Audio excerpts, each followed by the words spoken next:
때 아마 여러분들 가족들 안에 서로 만나서 서로 간에 삶을 나누는 시간들도 가질 터이고, 또한 동시에 우리 자녀들에게 인생을 어떻게 살아가야 된다, 어떻게 살아가는 것이 정말 행복한 여정이요 성공한 여정이다 라는 것을 나누는 그런 시간들이 있을 테인데요.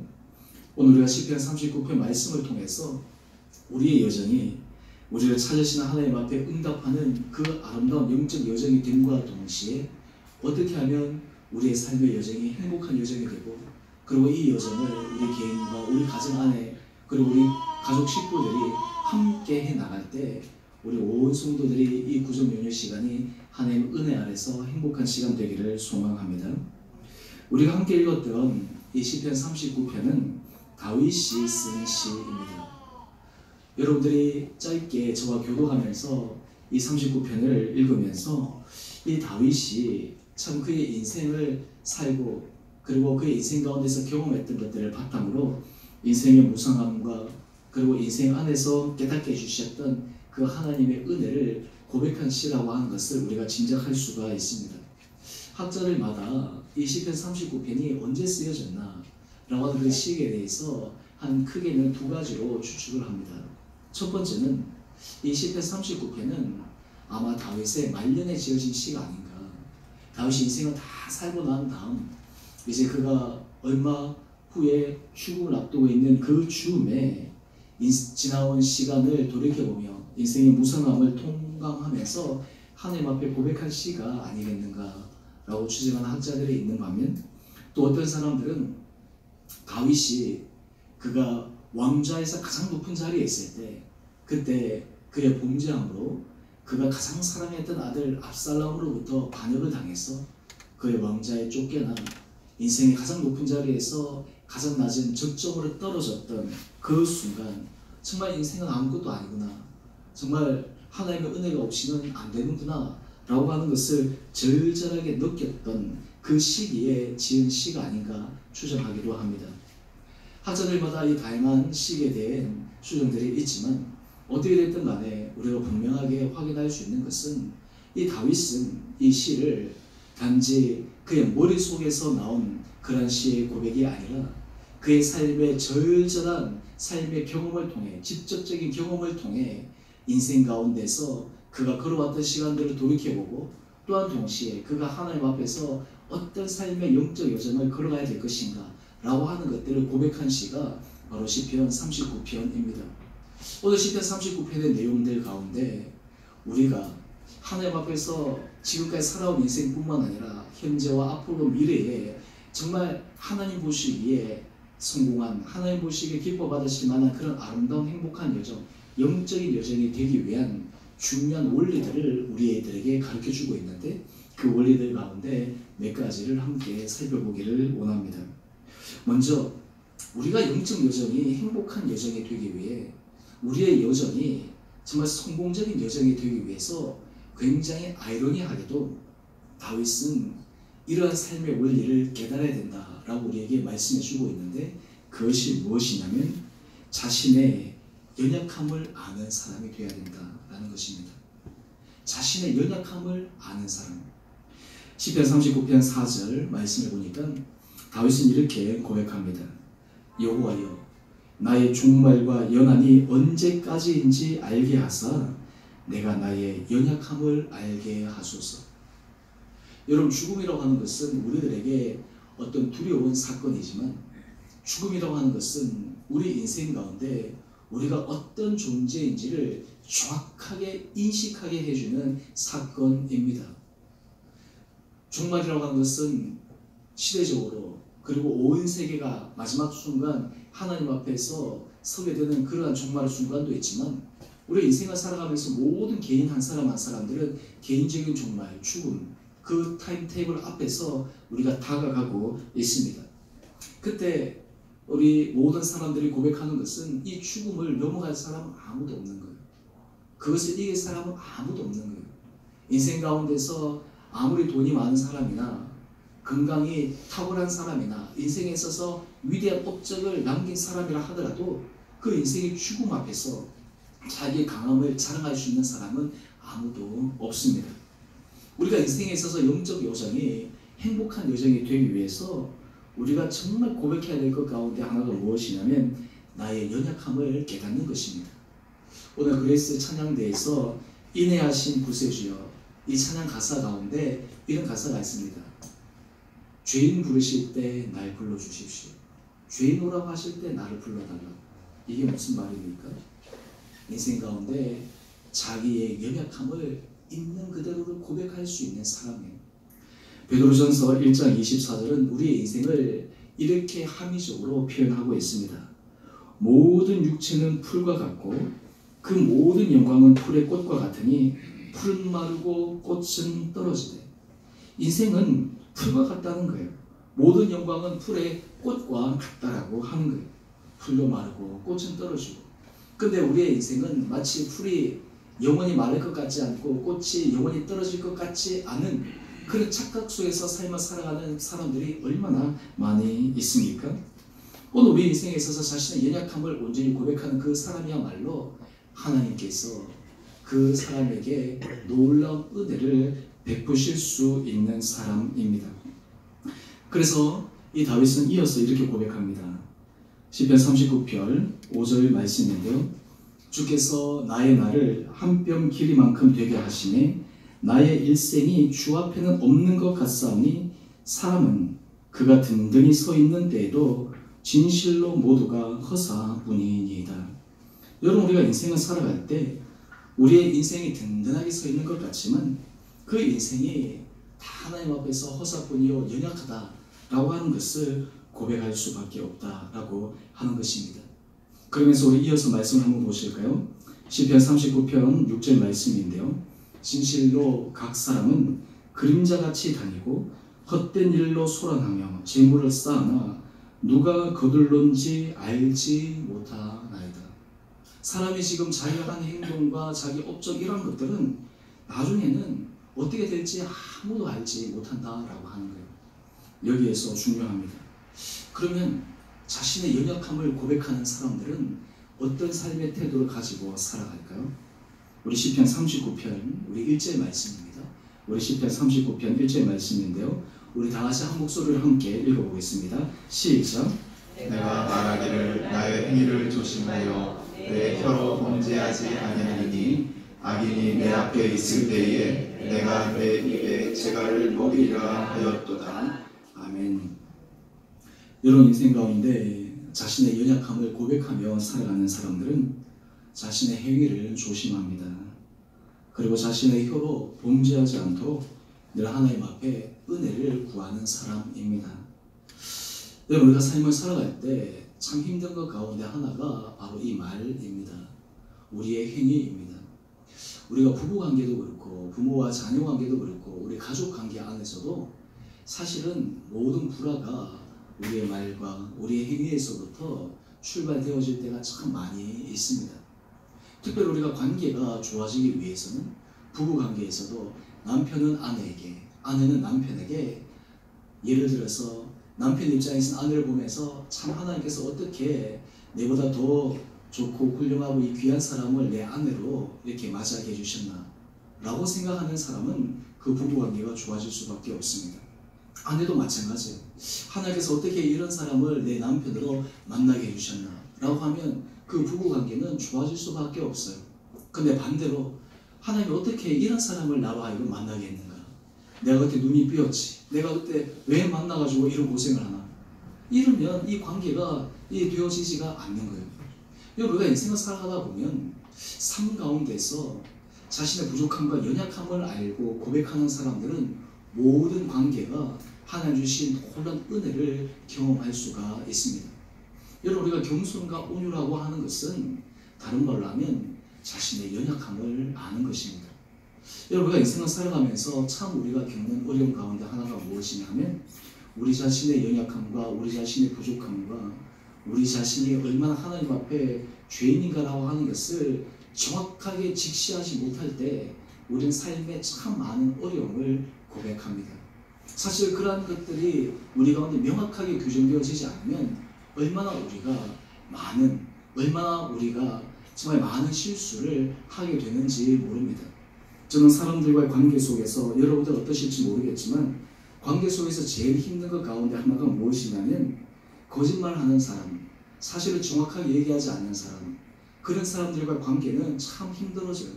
공동체 안에, 친구 관계 안에서도 그런 한두 사람이 있으면 서로 이간질하고 서로 말들이 다른 말들 오가게 되면 좋은 관계도 깨져버리고 그냥 이 친구 관계도 원수 관계가 되어지는 그런 일들이 종종 발생하는데, 근데 우리가 가만히 들여다보면 왜 그런 일들이 발생하게 되는가?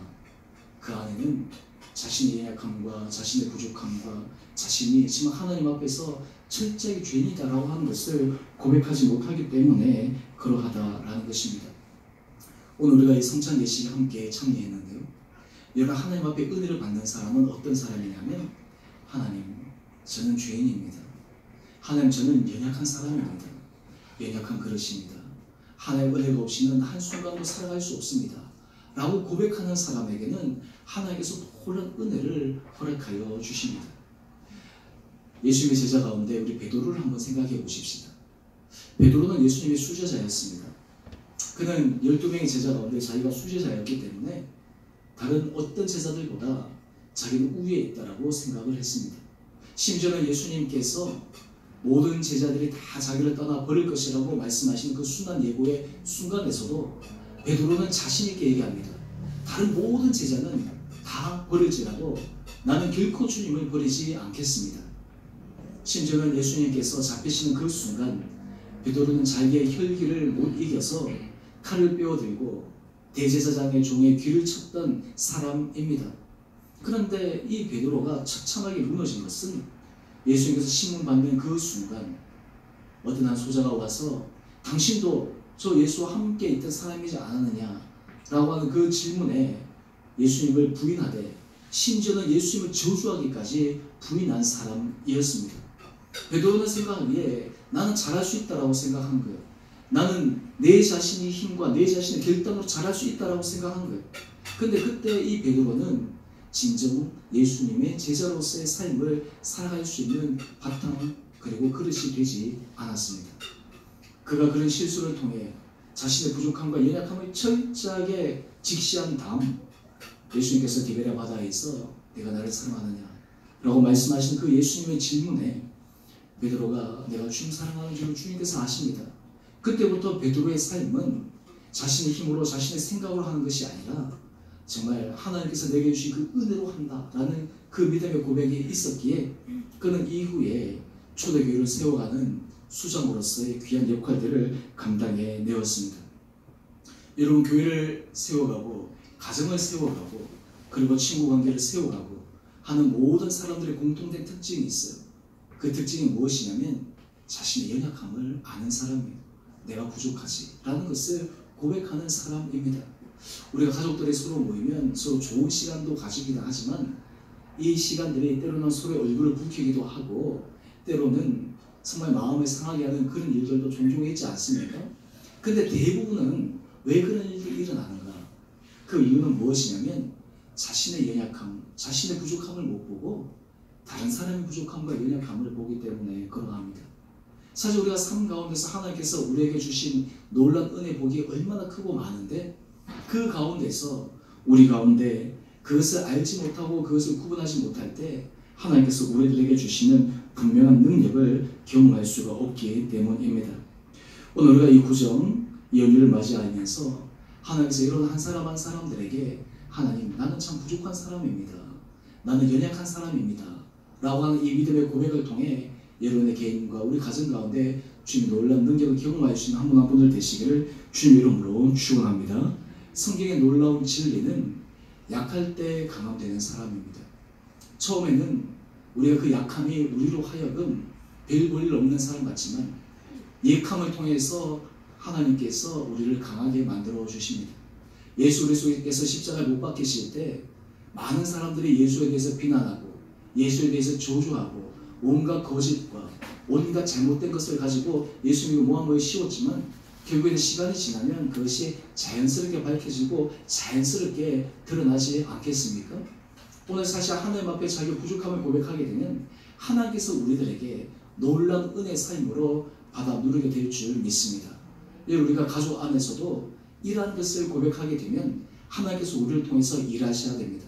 우리 힘으로 우리 능력으로 하려고 하면 우리가 그 가운데서 참 많은 어려움을 경험하게 되지만 하나님 나는 연약합니다. 나는 부족합니다. 나를 통해서 하나님이 일하십시오. 라는 그런 고백이 있을 때 하나님께서 우리를 통해서 놀랍게 역사하실 것입니다. 여러분 사람들은 언제 넘어지느냐? 사람들은 약할 때 넘어지지 않아요. 사람들은 자기가 부족할 때 넘어지지 않습니다.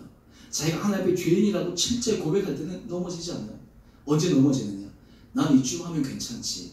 난 이쯤 하면 나는 어느 정도 이루었지. 난 하나님 앞에 뭔가 할 수 있는 내세울 만한 것이 있다 라고 생각하는 그 순간이 바로 넘어지는 순간입니다. 그래서 섰다라고 생각하는 그 순간이 넘어지는 것이요.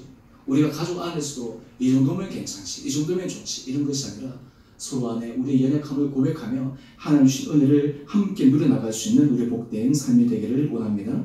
두 번째, 우리의 삶이 영적인 여정이 되기 위해서는 소망을 하나님께 두어야 합니다. 그의 마음의 소망을 하나님께 두는 사람이 진정으로 행복한 여정을 걸어갈 수 있는 사람입니다.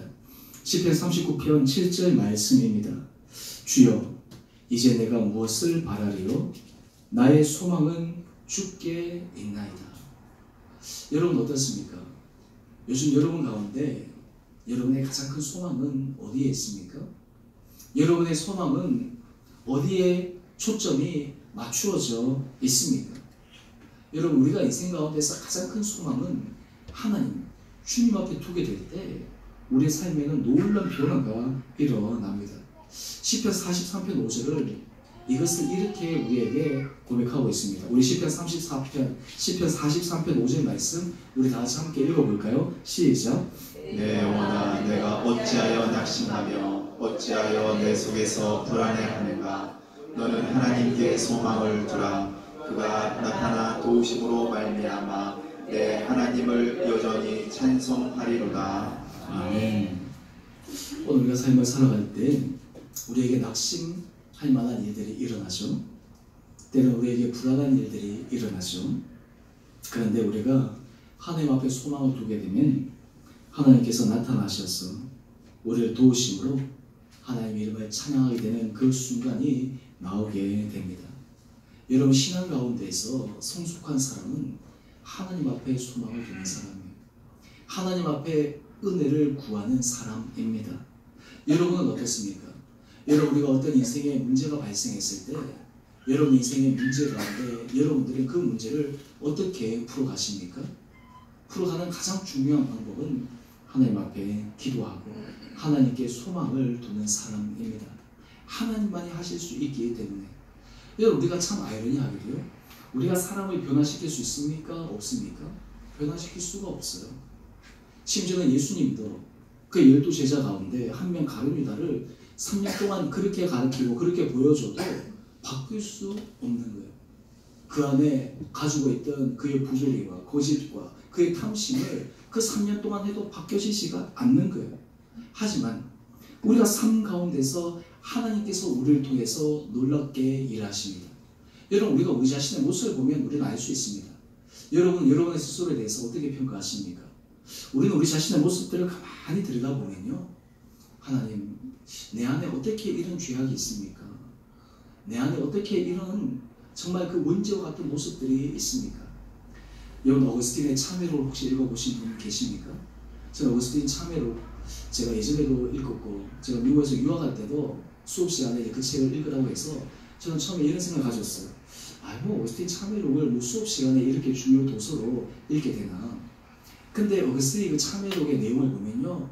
그가 인생 가운데서 하나님의 놀라운 은혜를 그가 경험하면서 자신의 수치스러운 부분들을 다 드러내는 거예요. 여러분 자기 정기를 쓰면서 자기 수치스러운 것을 드러내는 사람들이 누가 있겠습니까? 자기가 방탕했던 시절 또 그리고 자기가 사생활로 그런 시절들 뿐만 아니라 이것이 계수에서 들어가는 어디까지 들어가냐면 자기가 어린 시절 어머님의 그 젖을 빨 때 그 빨았을 때 자기 안에 엄마를 생각하지 않고 자기를 살기 위해서 했던 그 본성의 그 부분도 역시 악함에서 출발되었다 라고 하는 그의 깊은 하나님 앞에서의 고백과 참회. 여러분 우리가 인생을 가만히 보게 되면요 우리 인생 가운데서 내가 하나님 앞에 가장 큰 죄인이다. 내가 하나님 앞에서 가장 큰 죄인이다. 라고는 고백을 하게 되는 순간 우리는 그때 비로소 소망을 하나님께 두게 되어 있어요. 여러분, 우리가 새해 여러분 레졸루션, 새해 결심들 여러분 많이 세우셨을 것입니다. 그 새해 결심대로 여러분 되시는 분들이 있습니까? 어떤 분들은 다이어트 또 여러분 관계에서 하는데 우리가 보면 우리 스스로에 대해서 결심하고 하지만 안 되는 것들이 참 많잖아요. 우리가 우리 자신을 변화시켜 나가는데도 한계가 있어요. 근데 그것을 변화시킬 수 있는 유일한 분은 하나님이 있어요. 하나님께 소망을 둘 때 하나님 우리들에게 놀라운 은혜와 능력을 베풀어 주십니다. 그러면서 시편 62편 5절 다윗은 이렇게 고백합니다. 나의 영혼아 잠잠히 하나님만 바라라. 무릇 나의 소망이 그로부터 나오는도다. 여러분, 우리가 인생 가운데서 하나님만 잠잠히 바라볼 때 하나님께서 우리의 생각과 우리 마음을 변화시켜 주십니다. 우리 가운데 삶의 은혜를 새롭게 바꾸어 주십니다. 여러분 가정 안에 기도 제목들이 있습니까? 여러분 자녀를 위한 기도 제목들이 있습니까? 여러분들의 삶 가운데서 풀려져야 될 여러 가지 사건들이 있습니까? 하나님께서 그 가운데 하나님께서 우리에게 허락하시고 우리에게 약속하실 것들을 우리가 받아 누리기 위해 우리가 잠잠히 기다리면요, 정리될 것은 하나님께서 정리되게 하시고 하나님께서 우리로 하여금 붙들 것은 붙들게 하셔서 놀라운 은혜의 승리의 삶을 살아가게 됩니다. 여러분, 소망을 하나님께 두는 사람에게는 어떤 하나님의 은혜를 허락하여 주시냐면 그의 심령 가운데 평안함이 주어집니다. 여러분, 우리 안에 조급증, 특히 우리 한국 사람들이 조급증이 있잖아요. 급한 거, 그죠? 빨리빨리. 외국 사람들, 우리 한국 사람들 생각하면 제일 빨리 떠오르는 단어가 빨리빨리예요. 여러분들 단어는 어떻습니까? 여러분들 단어 속에서도 빨리빨리 이런 그리고 뭐 하는 단어들이 많을 텐데요. 우리들이 하나님 앞에 소망을 두게 되면 우리 안에는 조급증과 불안함에서부터 좀 벗어날 수가 있어요. 지금 당장 어떻게 안 되더라도 거기에 대해서 막 가슴 아파하지 않아요. 소망을 하나님께 두고 잠잠히 기다려 나갈 때 하나님께서 모든 것을 합력하여 선을 이루어 주시기 때문입니다.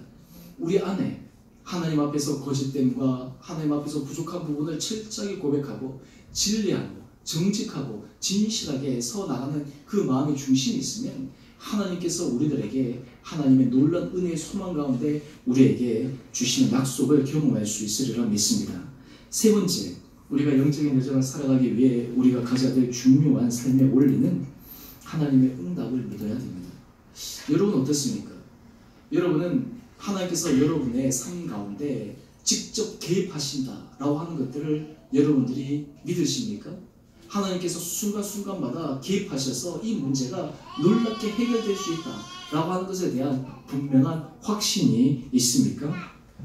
오늘 시편 39편 12절 말씀을 한번 보십시오. 다윗의 고백입니다. 여호와여, 나의 기도를 들으시며 나의 부르짖음에 귀를 기울이소서. 내가 눈물 흘릴 때에 잠잠하지 마옵소서. 나는 주와 함께 있는 나그네며 나의 모든 조상들처럼 떠도나이다. 여러분, 우리가 하나님 앞에 눈물 흘리며 기도할 정도면 우리 마음이 답답하고 우리 마음이 힘들 때 하나님 앞에 기도하잖아요. 하나님이 그것을 다 들어 응답하시는 거예요. 여러분, 이 세상에 하나님이 주관하신다는 것을 여러분들이 믿으십니까? 하나님이 천재 창조주라고 하는 것을 여러분들이 믿으십니까? 하나님께서 응답하시는 분이시다 라고 하는 것, 우리가 하나님 앞에서 이 다윗처럼 하나님 앞에 눈물을 흘리며 때로는 가슴 아파하며 기도할 때 하나님께서 거기에 응답하여 주시는 거예요. 그렇기 때문에 우리의 삶 가운데서는 하나님의 응답을 믿음으로 말미암아 우리는 늘 새로운 믿음의 도전을 할 수 있습니다. 그러면서 다윗은 이렇게 고백합니다. 시편 39편 13절 말씀인데요, 참 중요한 고백이에요. 주는 나를 용서하사 내가 떠나 없어지기 전에 나의 건강을 회복시키소서. 하나님 앞에 기도하면서 이 기도의 내용이 뭐예요? 자기의 부족함을 하나님 앞에 계속 고백하면서 나를 용서해달라고 하는 거예요. 하나님께서 그 은혜 용서의 사하심 우리에게 허락하여 주시고 우리의 삶 가운데서 하나님께서 이 은혜를 베풀어 주시면 우리의 삶을 반전시켜 주신다라고 하는 것입니다. 우리 개혁신학에 있어서 중요한 신학의 고백이 있습니다. 그것은 무엇이냐면 모든 일들에는 하나님께서 하실 일, 하나님의 섭리가 담겨 있다라는 것을 고백하는 것이 우리 개혁 신앙입니다. 우리가 삶의 생각으로는 이렇게 돼야 되고 저렇게 돼야 되는데 하나님이 보실 때는 다르거든요. 여러분 이 비유를 잘 아실 것입니다. 코끼리 장님 이야기. 장님들이 코끼리에 대해서 묘사할 때 장님이기 때문에 코끼리 전체를 다 못 보잖아요. 그래서 어떤 사람은 코끼리의 다리를 이렇게 봅니다. 장님이기 때문에 만지는 것 뿐이죠. 어떤 사람은 코끼리의 코를 만집니다. 그러면서 코끼리에 대해서 이렇게 묘사해요. 코끼리는 이러이러하다. 그런데 코끼리의 코를 만진 사람과 코끼리의 다리를 만진 사람은 동일하게 코끼리를 묘사할 수 있을까요? 자기가 장님이기 때문에, 그리고 자기가 보지 못했기 때문에 촉감에 의지했기 때문에 자기의 한계를 알아야 되는데, 우리의 인생은 자기의 한계를 모르고 자기가 본 것이 맞다라고 생각하는 거예요. 우리는 전체를 다 보기 때문에 알 수 있잖아요. 여러분 드라마 여러분 좋아하시죠? 드라마를 보면서 많은 사람들이 막 그렇게 하잖아요. 이 드라마 속 주인공들은 서로 모르는 이야기들이 우리가 시청자 입장에서 다 보게 되잖아요. 그러면서 어떻게 저렇게 모르고 저렇게 바보 같은 짓을 할 수 있을까? 라고 하면서 이 가슴 아파할 때가 종종 있잖아요. 여러분 우리 인생도 마찬가지입니다. 우리 인생 가운데서도 하나님께서 보시는 것은 코끼리 전체를 다 보시는 거예요. 우리는 우리 인생 가운데 그저 바라보는 것은 한 코끼리의 다리, 한 코끼리의 코끼리의 코밖에 못 보는 거예요. 그런데 그 가운데서 하나님께서 하실 그 일을 우리가 바라보면 철저하게 하나님의 응답하심을 믿고 기다리는 것이죠. 오늘 여러분들의 가정 가운데, 여러분의 삶 가운데 하나님의 응답을 믿게 되어지면 하나님께서 하실 그 놀라운 일들을 우리는 기다리게 되어집니다. 그래서 현재 일들이, 현재 여러 가지 상황들이 나중에 변화해서 하나님께서 이렇게 하시려고 나에게 이런 은혜를 허락하여 주셨구나. 분명한 것은 우리가 하나님의 응답을 믿고 하나님의 응답을 확신하는 사람들은 늘 진리 가운데 서 있게 됩니다. 우리가 인생을 돌이켜보며, 우리가 역사를 돌이켜보며 우리가 알 수 있는 것이 있어요. 그게 뭐냐면 역사를 보면 거짓이 승리하는 것 같고 어떤 의미에서 왜곡된 진리가 승리하는 것처럼 보이는데 역사의 큰 흐름에서 보면 하나님의 정의가 승리합니다. 하나님의 공의가 승리합니다. 하나님께서 이스라엘 민족들을 다루실 때 이방 나라들, 아수르라든지 바벨론이라든지 이런 나라들이 강대해가지고 이스라엘을 압제하고 이스라엘을 포로로 잡아가고 그렇게 했는데 결국 지나가 보세요. 그 강대했던 아수르와 바벨론은 지금 역사상에서 흔적도 없이 사라졌지만 이스라엘은 남아있죠. 우리가 인생 가운데서 하나님께서 하시는 것은 진리 가운데, 때로는 정의 가운데, 때로는 하나님의 은혜 가운데 서 있는 사람, 하나님의 은혜와 응답을 믿고 살아가는 사람들에게는 하나님의 놀라운 약속이 이루어지는 것을 우리는 역사를 통해서도 확인할 수가 있습니다. 우리가 이번 구정 연휴 때 우리 안에 이런 믿음의 고백을 하십시다. 하나님은 저의 기도와 제 소원과 제 마음의 중심에 응답하는 분이십니다. 원래 우리 교회 표가 여호와를 기뻐하라. 그리하면 내 마음의 소원을 이루어 주시리라. 우리가 오늘 이 말씀이 우리 교회의 표와 같은 성경 구절인데요. 우리가 하나님을 기뻐하며 하나님의 응답하심을 믿고 나아갈 때 하나님께서 우리 삶을 놀라운 삶의 단계로 끌어올리시리라 믿습니다. 우리 안에 마음속에 여러 가지 생각과 염려와 불안과 때로는 초조와 답답함 이런 모든 것을 철저하게 주님 앞에 내려놓고 여러분의 개인의 문제든 가정의 문제이든 여러분의 사업체의 문제이든 또한 우리 공동체 안에서 여러분들이 기도하는 기도의 문제이든 결국은 하나님께서 가장 좋은 것을 응답해 주신 것을 믿음으로 말미암아 승리하는 믿음의 담대자로 설 수 있는 여러분 한 분 한 분들 되시기를 주님의 이름으로 축원드립니다. 우리 함께 같이 우리 찬양하겠습니다. 우리 시선 찬양하겠습니다.